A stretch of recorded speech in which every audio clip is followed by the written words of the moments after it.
Hello everyone, welcome back to my YouTube channel. ఇవాళ మేము strawberry పికింగ్కి వెళ్తున్నాము. సో మేము వెళ్ళేది రాకీ క్రీక్ స్ట్రాబెర్రీ ఫామ్. అది మా ఇంటి నుంచి నియర్లీ ఒక 2 hours డ్రైవ్. నేను ఆస్ట్రేలియాకి వచ్చాక ఫస్ట్ టైం స్ట్రాబెర్రీ పికింగ్కి వెళ్తున్నాను. చూడాలి ఎలా ఉంటుందో ఎక్స్పీరియన్స్. ఈ ఫామ్కి వెళ్ళడానికి మెల్బోర్న్ సిటీని క్రాస్ చేసి వెళ్ళాలి. ఇక్కడ వీడియోలో కనిపించేది మెల్బోర్న్ సిటీ అనమాట. మేము మార్నింగ్ ఎర్లీగానే స్టార్ట్ అయ్యాము, ఎందుకంటే బయట వెళ్లే దారిలో బ్రేక్ఫాస్ట్ చేద్దామని అనుకున్నాము. సో ఒక కేఫ్కి అయితే వెళ్ళి ఆర్డర్ ఇచ్చి కూర్చున్నాము. ఫస్ట్ కాఫీ అయితే వచ్చేసింది. మేము ఆర్డర్ చేసింది bread sandwich with avocado and scrambled egg. మేము వెళ్ళే ఫామ్ మార్నింగ్ 10కి ఓపెన్ అవుతుంది. సో అట్లీస్ట్ 11 వరకు రీచ్ అవుదాము ఆ ప్లేస్కి అని అనుకున్నాము. నార్మల్గా Rocky creek strawberry farm November month నుంచి ఏప్రిల్ మంత్ వరకు ఓపెన్ ఉంటుంది అండ్ కంటిన్యూగా 7 days ఓపెన్ ఉంటుంది. టైమింగ్స్ ఏమో మార్నింగ్ 10 to ఈవినింగ్ 5 వరకు అండ్ వింటర్స్లో క్లోజ్ ఉంటుంది. ఫైనల్గా ఫామ్కి అయితే రీచ్ అయ్యాము, కాకపోతే కొద్దిగా లేట్ అయిపోయింది.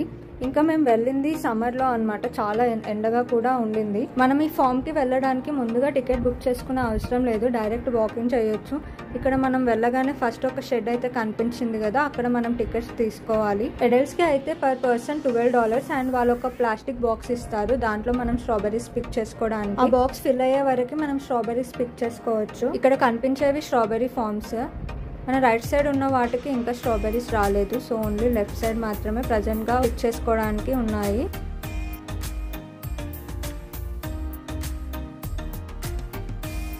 మేము వెళ్ళింది వీకెండ్ కావడంతో చాలా మంది వచ్చారు, మోస్ట్లీ ఫ్యామిలీసే ఉన్నాయి, పిల్లలతో పాటు వచ్చారు.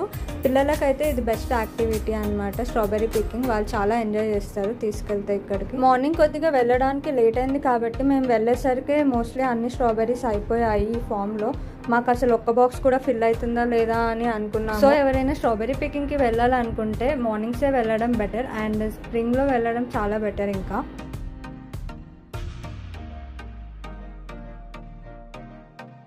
మా దగ్గర 2 boxes అయితే ఉన్నాయి. ఒక బాక్స్లో నేను పిక్ చేస్తున్నా అండ్ ఇంకో బాక్స్లో మా హస్బెండ్ అయితే పిక్ చేస్తున్నారు. నేను చాలా వెతికాక నాకైతే కొన్ని స్ట్రాబెర్రీస్ దొరికాయి.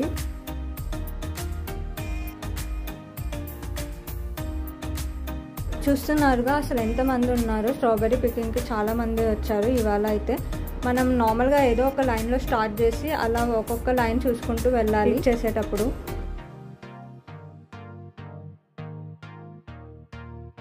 యాక్చువల్గా ఈ ఫామ్లో స్ట్రాబెర్రీస్ తక్కువ ఉన్నాయి, ఆల్మోస్ట్ అయిపోయాయి. సో అందరినీ పక్క ఫామ్కి పంపిస్తున్నారు.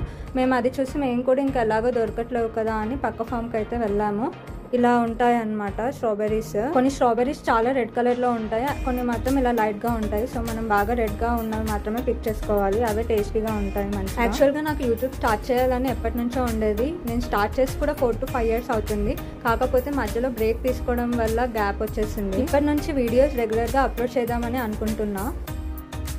ఈ పక్క ఫామ్కి రాగానే మా బాక్సెస్ అన్ని ఫిల్ అయిపోయాయి, 2 ఫుల్గా అయిపోయాయి. ఇంకా మేము కార్ పార్క్ దగ్గరికి వెళ్దామని స్టార్ట్ అయ్యాము. వెళ్లే ముందు ఫామ్లో అలా ఫొటోస్ అండ్ వీడియోస్ తీసుకున్నాము. నాకు నార్మల్గా ఏ ప్లేస్కి వెళ్ళినా ఫొటోస్ అండ్ వీడియోస్ తీయడం అలవాటు, ఆ లొకేషన్వి అలా మెమరీస్ ఉంటాయి కదా ఫోన్లో అనేసి. ఈ స్ట్రాబెర్రీ పికింగ్ ఎక్స్పీరియన్స్ అయితే చాలా బాగా అనిపించింది, మంచిగా టైం స్పెండ్ చేసాము. అండ్ ఇది నా ఫస్ట్ టైం ఎక్స్పీరియన్స్ కాబట్టి నాకు కొత్తగా అండ్ ఈ యాక్టివిటీ కూడా చాలా మంచిగా ఉండింది.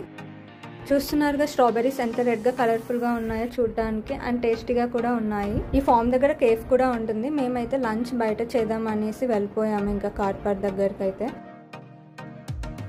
ఇది నా స్ట్రాబెర్రీ పికింగ్ ఎక్స్పీరియన్స్. ఈ వీడియో మీకు నచ్చిందని అనుకుంటున్నాను. ఇన్ కేస్ మీకు నచ్చినట్టయితే లైక్, షేర్ అండ్ సబ్స్క్రైబ్ చేయడం మాత్రం మర్చిపోకండి. Thank you for watching.